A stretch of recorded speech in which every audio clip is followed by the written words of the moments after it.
Alhamdulillah baik ya kakak. Ada nih peribahasa yang sering kita dengar, yaitu tak kenal maka tak sayang.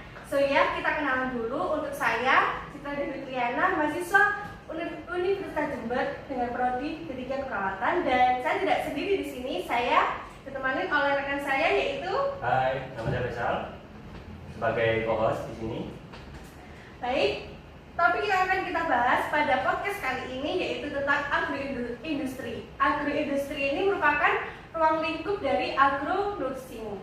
Nah, maka dari itu Sobat Agro, kita ditemani dengan 3 narasumber yang sangat luar biasa dari D3 Keperawatan, Prodi Keperawatan Universitas Jember Kampus Lumajang. Yang pertama ada Kak Novita di sebelahnya Citra. Halo, selamat pagi. Lalu yang narasumber kedua ada Kak Desja. Hai, selamat pagi. Dan yang terakhir ada Kak Rohman. Halo, selamat pagi. Untuk topik hari ini yaitu agroindustri ya, sangat menarik sekali ya Kak Faisal. Benar banget. Seperti yang kita tahu, agro dan industri ini sangat terpisah. Oleh karena itu, mari kita bahas tentang agroindustri ini hingga ke akar-akarnya ya kakak, Ya. untuk menambah pengetahuan kita juga. Baik, untuk Kak Faisal. Mungkin dari yang pertama dari Kak Novita nih. Menurut Kak Novita, apa sih agroindustri? Ya, baik Kak Nesa. Jadi agroindustri adalah perusahaan industri yang memproses hasil pertanian dari bahan nabati, hewani, menjadi produk dalam rangka meningkatkan nilai tambahnya. Untuk proses yang digunakan itu bisa melalui pengubahan dan pengawetan fisik dan kimiawi, bisa juga dari pengemasan, penyimpanan, serta distribusi. Oh, jadi seperti itu ya Kak Ya. Novita. Pada agroindustri ini, apa sih yang menarik dari topik pembahasan kita kali ini Kak? Apakah ada sesuatu masalah yang membuat topik ini tentang agroindustri ini? Apakah ada yang perlu dibahas Kak untuk masalahnya Kak? Oh, jadi gini ya Mbak Citra. Untuk agroindustri ini yang perlu dibahas itu banyak sekali. Masalah-masalah yang terjadi yang pertama itu bisa karena pestisida. Nah, pestisida itu pasti semua petani tahu sih itu apa pestisida. Nah, pestisida itu merupakan semua zat kimia atau bahan serta zat organik itu untuk memberantas atau membunuh hama dan juga untuk mencegah binatang-binatang yang dapat menyebabkan penyakit pada diri manusia ataupun binatang itu sendiri. Nah, untuk pestisida ini dapat mekanisme kerjanya itu bisa melalui 4 hal. Yang pertama itu melalui saluran pencernaan, yang kedua itu pernafasan, dan kulit, yang terakhir itu bisa karena keracunan. Nah, untuk yang selanjutnya ini masalah ergonomi. Semua petani pasti tahu ergonomi, cara mengatasi ergonomi, tapi perlu kita bahas sendiri di sini. Ergonomi itu terkadang petani sering lupa, salah posisi kerja sehingga dapat menyebabkan nyeri sendi. Nah, nyeri sendi ini dapat menyebabkan resiko-resiko yang petani sendiri kadang nggak tahu sih ini gimana cara mengatasi resiko ini. Nah, untuk pencegahan petani ini perlu melakukan istirahat atau peregangan di waktu-waktu tertentu. Untuk yang selanjutnya ini karena cuaca, petani itu lebih tahu memprediksi cuaca seperti adanya musim kemarau, musim penghujan. Petani itu pasti tahu harus menanam apa, tetapi perlu dijelaskan lagi bahwa di Indonesia ini peningkatan frekuensi iklim seperti banjir dan kekeringan ini sering terjadi Kak. Nah, petani ini yang tinggal di daerah yang rawan kekeringan dapat juga bisa meningkatkan strategi adaptasi yang dilakukan untuk mengurangi dampak kerugian untuk hasil panen itu sendiri. Nah, petani itu dapat juga mengubah pola tanam atau dapat menggeser waktu tanam yang disesuaikan dengan datangnya musim, seperti musim penghujan ataupun musim kemarau. Nah, selanjutnya ini ada gigitan binatang. Di area pertanian itu banyak sekali binatang-binatang yang dapat menggigit petani, seperti yang paling sering itu di area pertanian itu ada gigitan ular berbisa. Nah, gigitan ular berbisa itu dapat menyebabkan kematian jika tidak dilakukan penanganan lebih lanjut atau penanganan segera seperti itu Kak Citra. Nah, yang selanjutnya ini ada gigitan kalajengking juga. Itu di area pertanian itu sering terjadi Kak. Nah, yang terakhir ini waktu kerja. Seringkali petani itu lupa akan waktu kerja. Kan kalau kerja itu diterus-terusin sampai siang gitu Kak. Nah, jadi petani itu tidak tahu penyebab apa sih yang dapat terjadi ketika waktu kerja terlalu lama. Nah, untuk penyebabnya itu jika petani sering terpapar sinar matahari itu yang pertama dapat terkena heat stroke. Heat stroke itu karena kondisi petani yang terlalu lama terkena sinar matahari dan tubuh itu tidak dapat menerima sinar panas yang terlalu banyak itu. Nah, yang selanjutnya ini dapat juga bisa menyebabkan kanker kulit ataupun katarak. Seperti itu Kak Citra. Wah, ternyata seperti itu ya Kak Faisal ya. Ya, oh, ternyata banyak juga ya masalah yang dapat ditimbulkan oleh agroindustri. Iya.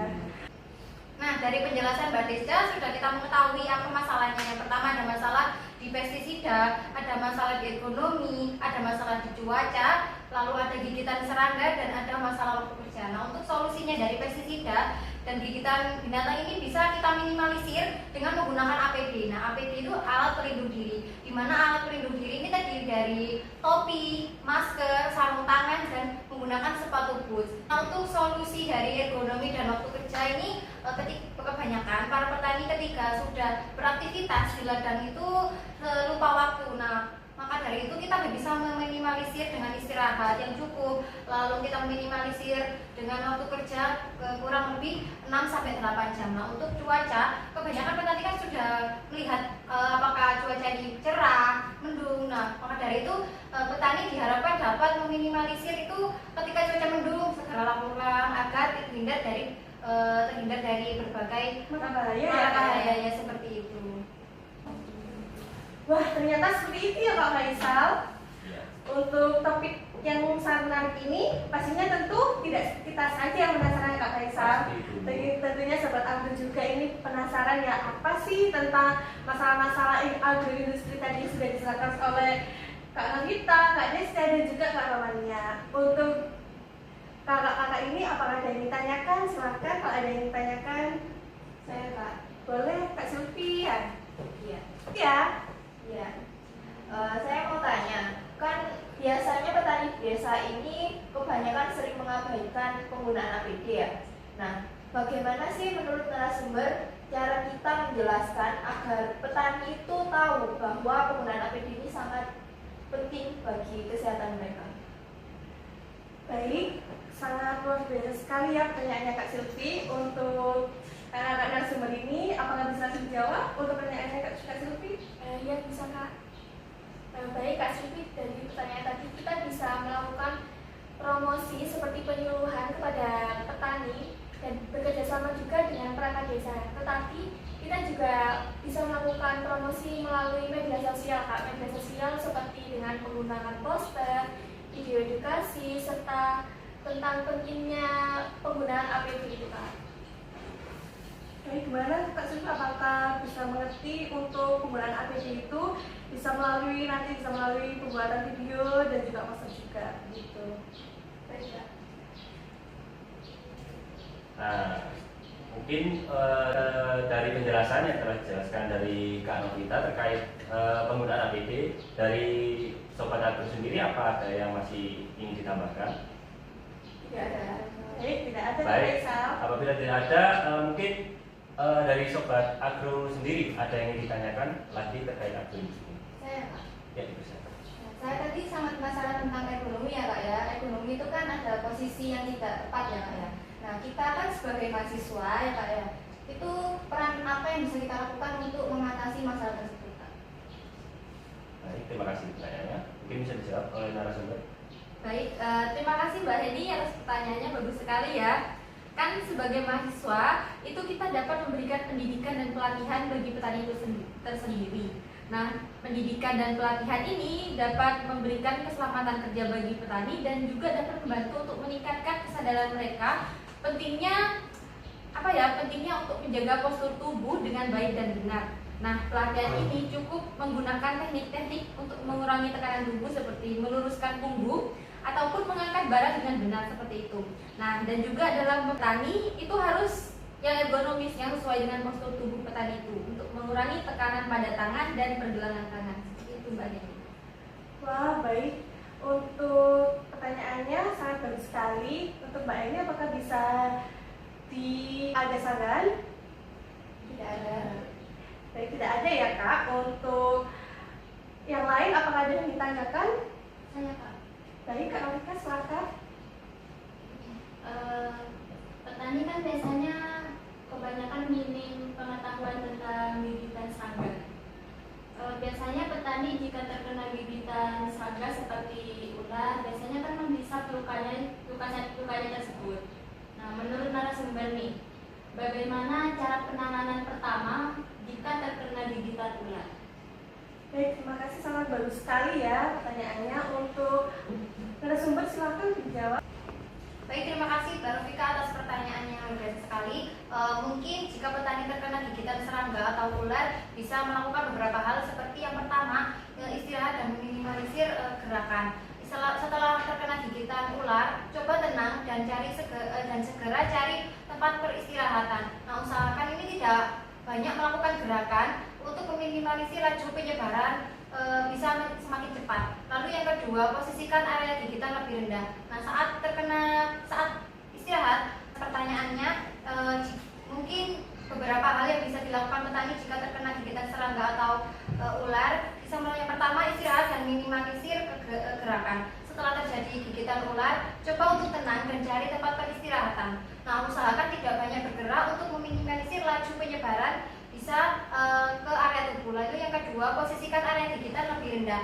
Saat Anda beristirahat, posisikan area gigitan ini lebih rendah daripada posisi jantung agar ini tidak bisa cepat menyebar ke seluruh tubuh yang lainnya.